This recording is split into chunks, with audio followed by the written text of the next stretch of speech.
Please stand.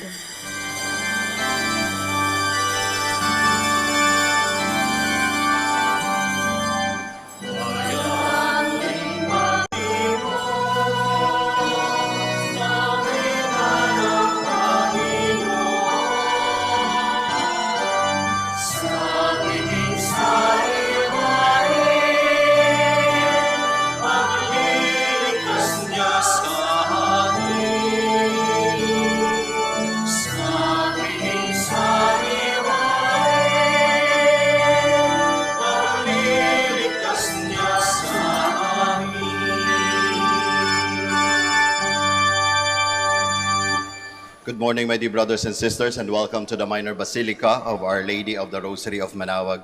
Today we will celebrate the 16th we are celebrating the Monday of the 16th week in Ordinary Time. We begin our celebration. We gather in the name of the Father, and of the Son, and of the Holy Spirit. Amen. The grace of our Lord Jesus Christ, and the love of God, and the communion of the Holy Spirit be with you all. And with your spirit. Sisters and brothers, let us now acknowledge our sins and so prepare ourselves to celebrate the sacred mysteries.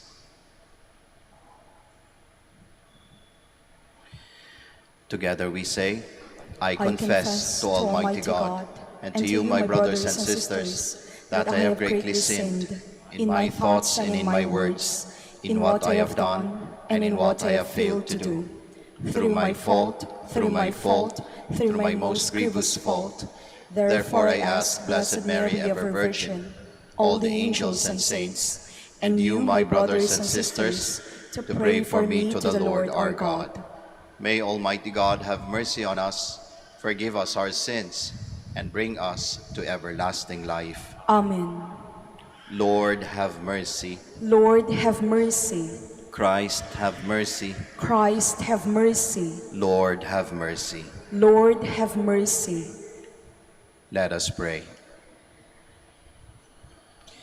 Show favor, O Lord, to your servants, and mercifully increase the gifts of your grace, that, made fervent in hope, faith, and charity, they may be ever watchful in keeping your command. Through our Lord Jesus Christ, your Son, who lives and reigns with you in the unity of the Holy Spirit, God, forever and ever. Amen. Please be seated. A reading from the book of the prophet Micah. Hear what the Lord says. Arise, present your plea before the mountains, and let the hills hear your voice. Hear, O mountains, the plea of the Lord. Pay attention, O fountains of the earth. For the Lord has a plea against his people, and he enters into trial with Israel. O my people, what have I done to you? Or how have I wearied you? Answer me, for I brought you up from the land of Egypt. From the place of slavery, I released you, and I sent before you Moses, Aaron, and Miriam. With what shall I come before the Lord and bow before God Most High? Shall I come before him with burnt offerings, with calves a year old? Will the Lord be pleased with thousands of rams, with myriad streams of oil? Shall I give my firstborn for my crime, the fruit of my body for the sin of my soul? You have been told, O man, what is good and what the Lord requires of you, only to do the right and to love goodness and to walk humbly with your God. The word of the Lord. Thanks be to God. To the upright I will show the saving power of God. To the upright I will show the saving power of God. Gather my faithful ones before me, those who have made a covenant with me by sacrifice. And the heavens proclaim his justice, for God himself is the judge. To the upright I will show the saving power of God. Not for your sacrifices do I rebuke you, for your burnt offerings are before me always.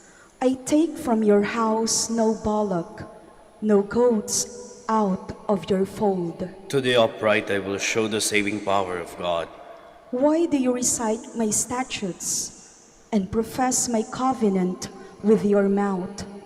Though you hate discipline and cast my words behind you. To the upright I will show the saving power of God. When you do these things, shall I be deaf to it? Or do you think that I am like yourself? I will correct you by drawing them up before your eyes. He that offers praise as a sacrifice glorifies me, and to him that goes right way I will show the salvation of God. To the upright I will show the saving power of God. Please stand.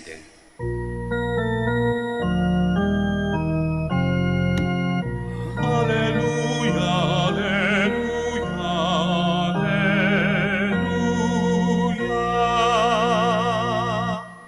If today you hear his voice, harden not your hearts. Alleluia, alleluia, alleluia.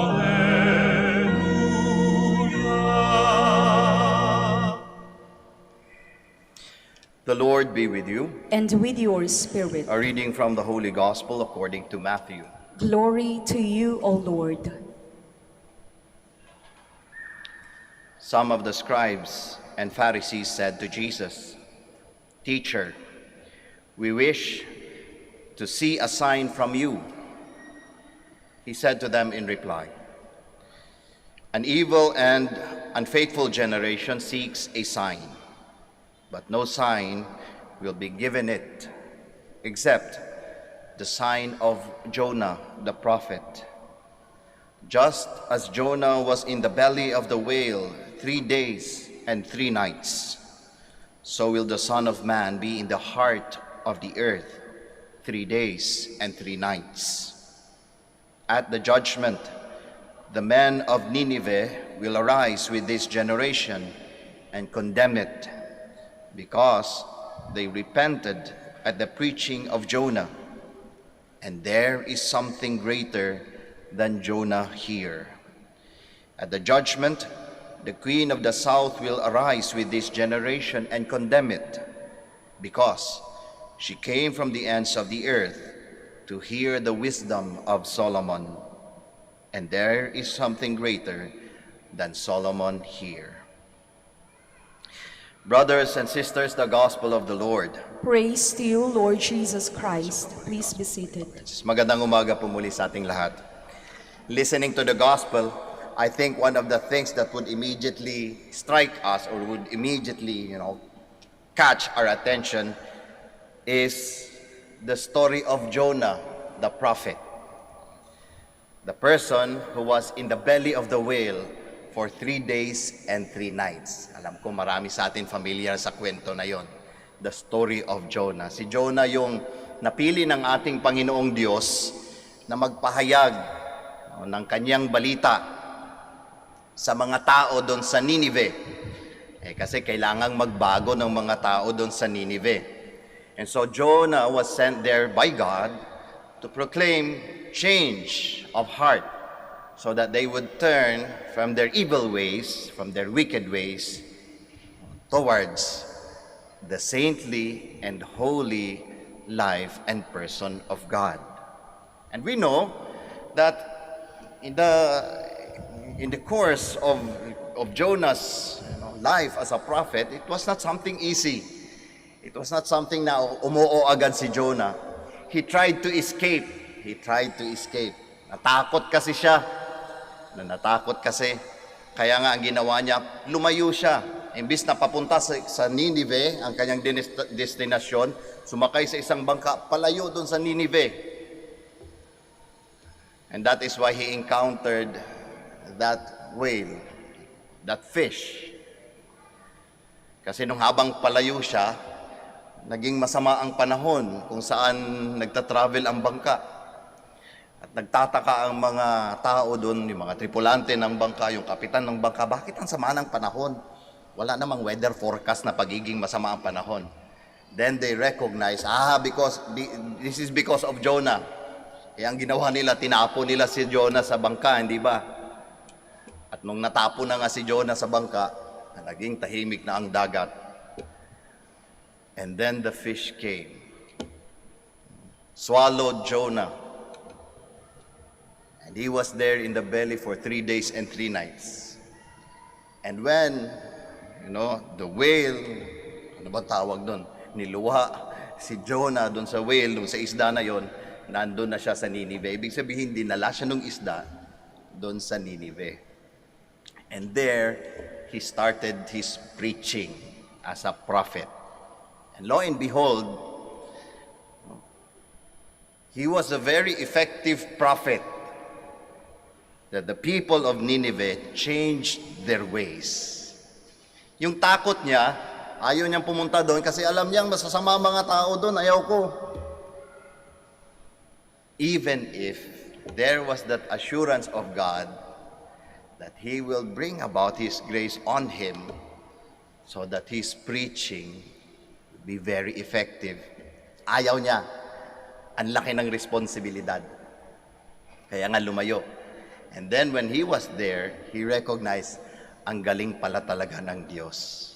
Na kahit ano pa yung hirap na haharapin, kung isinugo ka talaga doon ng Diyos, kung ipinadala ka talaga ng Diyos doon, magagawa at magagawa ang kagustuhan ng Diyos. And in that story of Jonah, what we see is this: the greatness of the grace of God. Yung grasya ng Diyos doon sa kwento ni Jonah, ipinapakita that comes to people, to person, in wherever place they are and whoever they are. Malamang si Jonah, tinitingnan niyo yung sarili niya, I'm not worthy in preaching that word of God in that place. I am not capable. I am just a simple person. But it comes to this simple person. His grace, the grace of God comes to this person. So that grace of God tells us could come to any one of us today. Ang grasya ng Diyos para sa lahat sa atin. Kahit ano man yung estado ng buhay natin. But it also tells us this lesson, the story of Jonah, that the grace of God, when it is given to us, it comes also with a responsibility that we need to respond to. At kung mas malaki ang grasya na ibinigay sa atin ng Panginoong Diyos, most probably, mas malaki din yung challenge na haharapin natin, mas malaki din yung responsibilidad na haharapin natin. Ganon yung dynamics ng grasya ng Diyos. Kaya nga, binuhusan ng grasya ng Diyos si Jonah to become a very good preacher, pero nakakatakot yung kanyang responsibilidad. It's a whole town who were known to be wicked people ang kanyang babaguhin.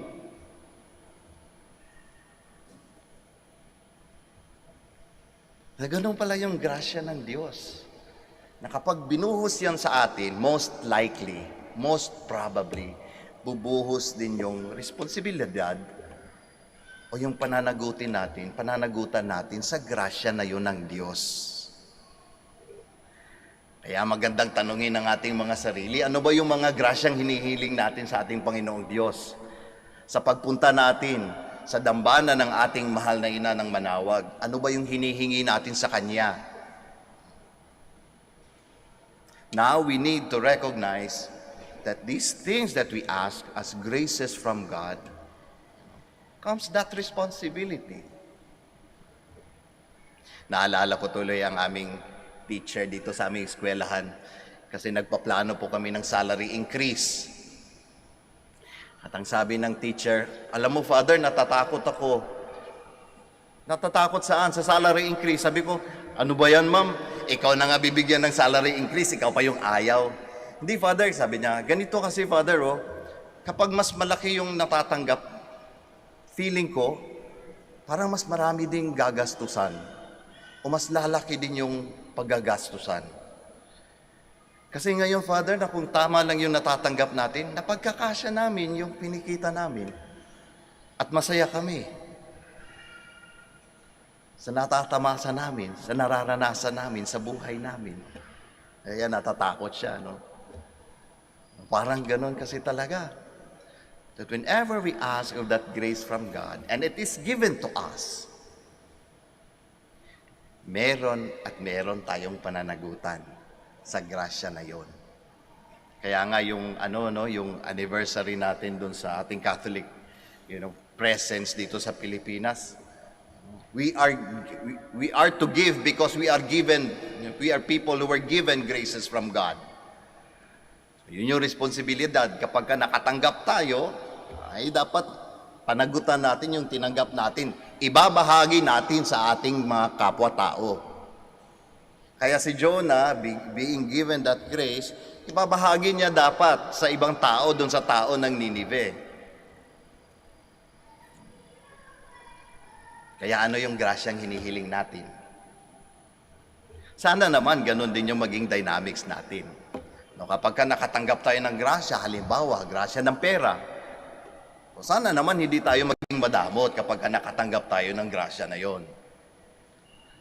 O kapag nakatanggap tayo ng kagalingan kasi meron tayong sakit, sana naman maging healers din tayo dun sa mga may sakit. O baka huwag naman tayo maging sakit sa puso din nila.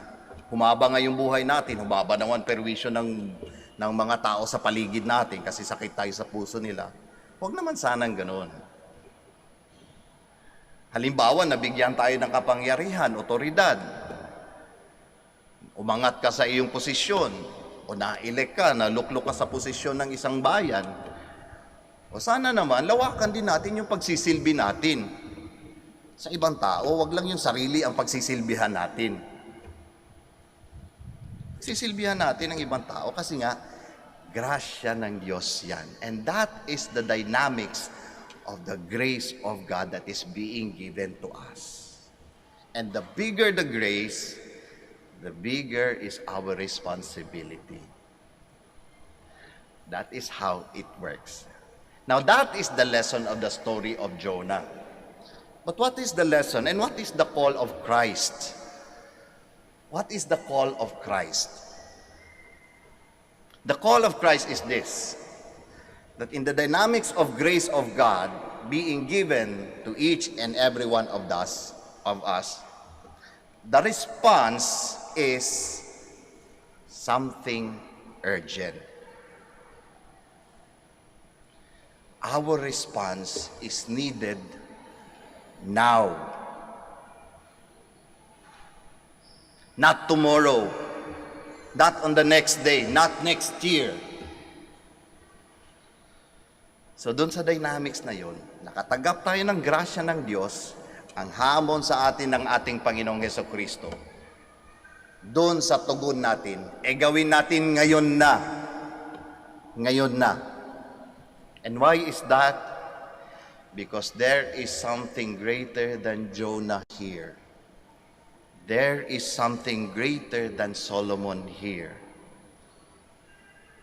When the people of Nineveh heard the words of Jonah, they converted their life immediately.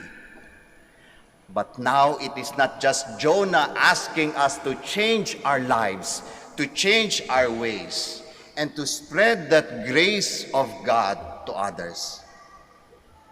It is the Son of God asking us, Jesus Christ our Lord, asking us to spread the good news of His salvation. And that good news, that grace of God, is something with an urgency that is needed to be spread to people. Hindi pwedeng ipagpabukas yon. Kailangan ang sagot ngayon na. Ngayon na. So mga kapatid, ano yung mga grasyang hinihiling natin? Sa grasya ba na yan, handa tayong harapin at tanggapin ang pananagutan dyan? Kung handa tayo, kailan tayo sasagot sa pananagutan na yan? Bukas? Sa makalawa? Sa susunod na linggo? Sa susunod na taon? Ang panawagan ng ating Panginoong Hesukristo, ngayon na. Ngayon na. Magsitayo po tayong lahat. Jonah discovered that there is no getting away from the grace of the Lord. We now turn in prayer to God the Father for the grace to change our lives and to believe firmly in Christ's call to repentance. In every petition, let our answer be, Lord, hear our prayer. Lord, hear our prayer, that the leaders of the Church may work tirelessly in bringing God's message of repentance to those who seek the Lord with a sincere heart. Let us pray to the Lord. Lord, hear our prayer. That like the citizens of Nineveh, we may renounce our evil behaviors and turn to God with a humble and contrite spirit. Let us pray to the Lord. Lord, hear our prayer. That families and communities may always seek peace, unity, and reconciliation. Let us pray to the Lord. Lord, hear our prayer. That the sick may find security and love from those who care for them. Let us pray to the Lord. Lord, hear our prayer. That the faithful departed may find eternal rest. Let us pray to the Lord. Lord, hear our prayer. Now in the silence of our hearts, we offer our personal and our particular intentions. And we also pray for the intentions of this Mass.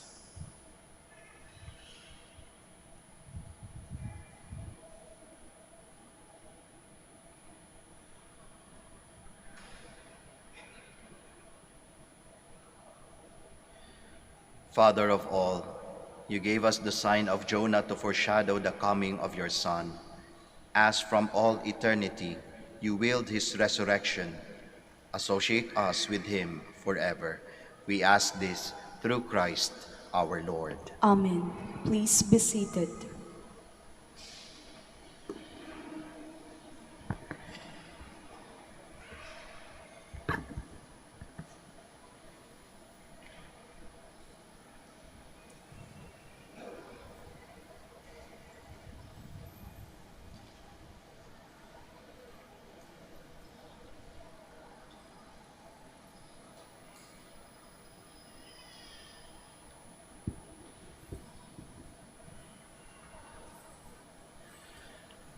Blessed are you, Lord God of all creation, for through your goodness we have received the bread we offer you, fruit of the earth and work of human hands. It will become for us the bread of life. Blessed be God forever.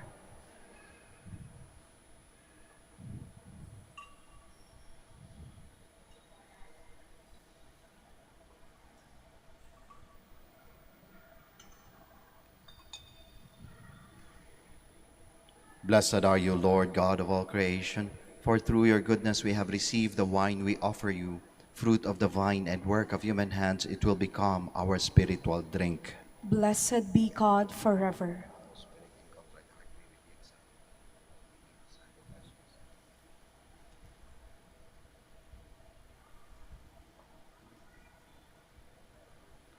Please stand.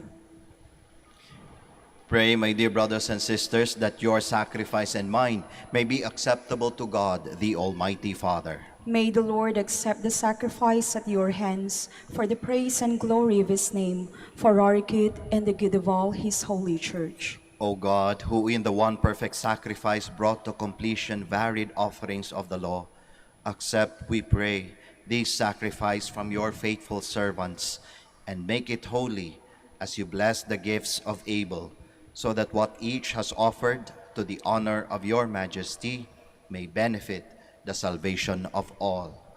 Through Christ our Lord. Amen. The Lord be with you. And with your spirit, Lift up your hearts. we lift them up to the Lord. Let us give thanks to the Lord our God. It is right and just. It is truly right and just, our duty in our salvation, always and everywhere to give you thanks, Lord, Holy Father, Almighty and eternal God. For just as through your beloved Son you created the human race, so also through him with great goodness you formed it anew. And so it is right that all your creatures serve you, all the redeemed praise you, and all your saints with one heart bless you. Therefore, we too extol you with all the angels, as in joyful celebration we acclaim.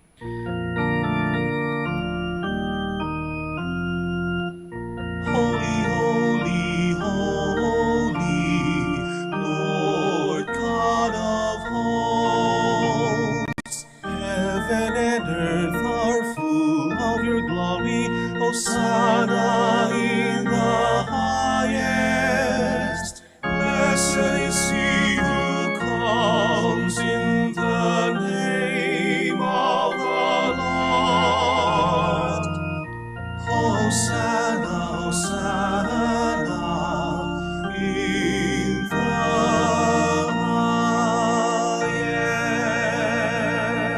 highest. Please kneel. You are indeed holy, O Lord, the fount of all holiness.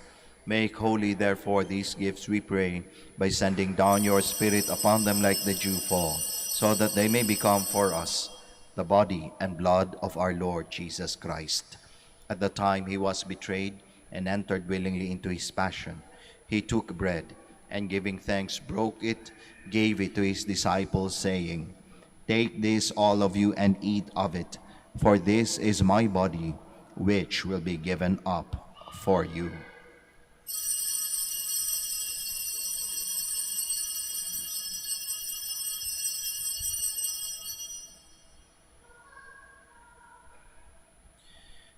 In a similar way, when supper was ended, he took the chalice, and once more giving thanks, he gave it to his disciples, saying, "Take this, all of you, and drink from it, for this is the chalice of my blood, the blood of the new and eternal covenant, which will be poured out for you and for many, for the forgiveness of sins.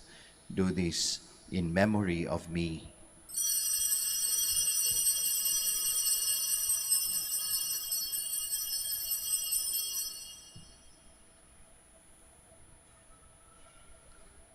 The mystery of faith. When we eat this bread and drink this cup, we proclaim your death, O Lord, until you come again. Therefore, as we celebrate the memorial of his death and resurrection, we offer you, Lord, the bread of life and the chalice of salvation, giving thanks that you have held us worthy to be in your presence and minister to you. Humbly we pray that, partaking of the body and blood of Christ, we may be gathered into one by the Holy Spirit. Remember, Lord, your church spread throughout the world, and bring her to the fullness of charity, together with Francis our Pope, Socrates our Bishop, Fidelis his Assistant Bishop, and all the clergy. Remember also our brothers and sisters who have fallen asleep in the hope of the resurrection, and all who have died in your mercy. Welcome them into the light of your face. Have mercy on us all, we pray, that with the Blessed Virgin Mary, the Mother of God, with Blessed Joseph, her spouse, with the blessed apostles, with Saint Dominic and all the saints who have pleased you throughout the ages, we may merit to be co-heirs to eternal life, and may praise and glorify you through your Son, Jesus Christ. Through him, and with him, and in him, O God, Almighty Father, in the unity of the Holy Spirit, all glory and honor is yours forever and ever. Amen. Please stand. At the Savior's command and formed by divine teaching, we all dare to pray.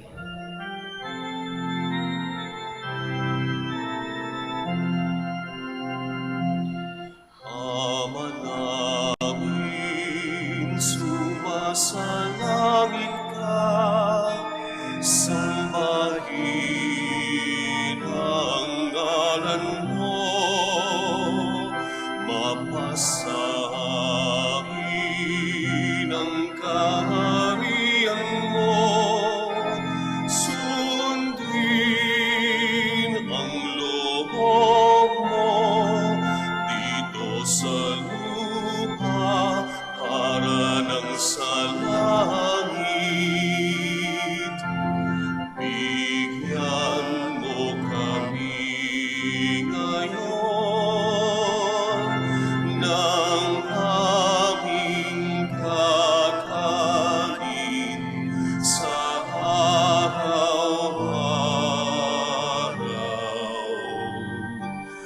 At patawarin mo kami sa aming mga sala, para ng pagpapatawad namin sa nagkakasala sa amin.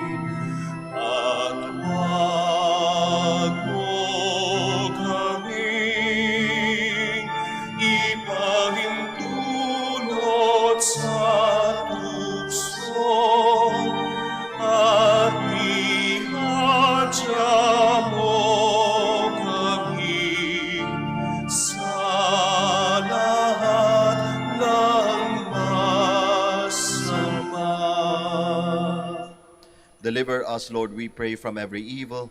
Graciously grant peace in our days, that by the help of your mercy we may be always free from sin and safe from all distress, as we await the blessed hope and the coming of our Savior, Jesus Christ. For the kingdom, the power, and the glory are yours, now and forever.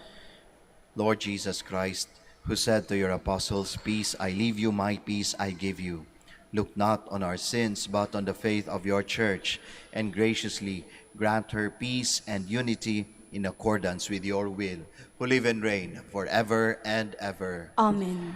The peace of the Lord be with you always. And with your spirit. We offer each other the sign of peace. Peace be with you. Peace be with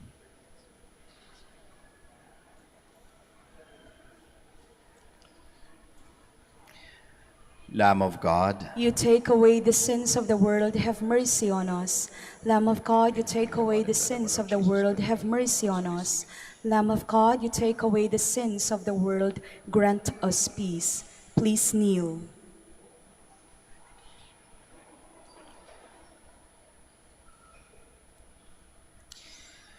behold Jesus, the Lamb of God, the Son of Mary. Behold him who takes away the sins of the world. Blessed are those called to the supper of the Lamb. Lord, I am not worthy that you should enter under my roof, but only say the word and my soul shall be healed. Corpus et Sanguinis Christi custodiat me in vitam aeterna. Bless you, Lord.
Sasamahan kita,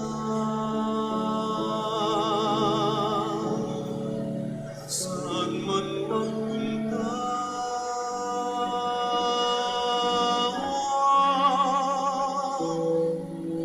Ika'y mahalaga sa aking mga mata.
Minamahal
Please stand.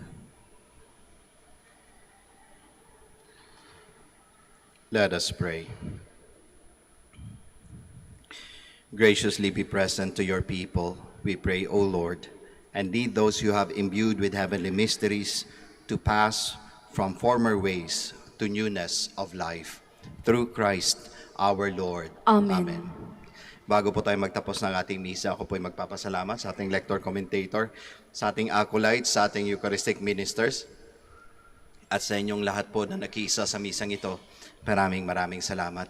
Ingat po tayo sa ating pag-uwit na wabaw. Ninyo po ang pagpapala ng ating Panginoong Diyos sa pamamagitan ng ating mahal na ina, ang Birhen ng Santo Rosario ng Manawag. Muli po, maraming salamat.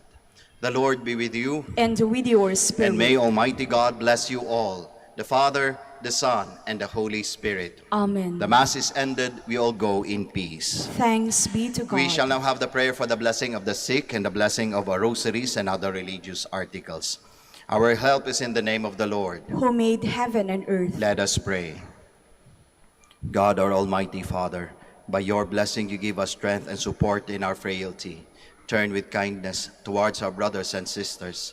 Free them from all illness and restore them to good health through the intercession of Our Lady of the Rosary of Manaoag, so that, in the sure knowledge of your goodness, they will gratefully bless your holy name. We ask this through Christ our Lord. Amen. In memory of the mysteries of the life, death, and resurrection of our Lord Jesus Christ, and to the honor and glory of the Blessed Virgin Mary, Mother of Christ and Mother of the Church, Our Lady of the Rosary of Manaoag, may these rosaries, images, candles, oils, and other religious articles, our devotees and pilgrims, be blessed and made holy. In the name of the Father, and of the Son, and of the Holy Spirit. Amen.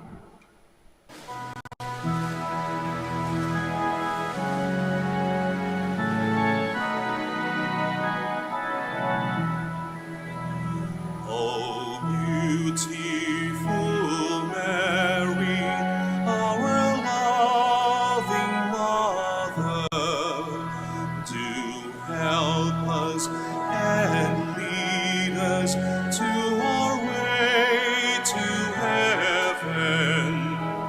O beautiful Mary, the world honors you.